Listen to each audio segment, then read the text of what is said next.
So point ఏంటంటే, మీరొక పర్సన్ని లవ్ చేస్తున్నారు. ఆ పర్సన్ని లవ్ చేసే రోజు నుంచి అతనికి ఒక అద్దాన్ని ఇస్తున్నారు. ఆ అద్దంలో మీ ప్రతిబింబాన్ని మీరే చూసుకొని మీతో మీరే ప్రేమలో పడుతున్నారు. సామాన్యంగా ఇద్దరు లవ్లో పడితే అక్కడ నలుగురుంటారని సిగ్మండ్ ఫ్రాయిడ్ అంటాడు.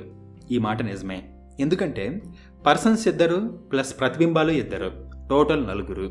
ఆ ఇంట్లో సంసారం చేస్తున్న భార్య భర్తల్ని చూడండి.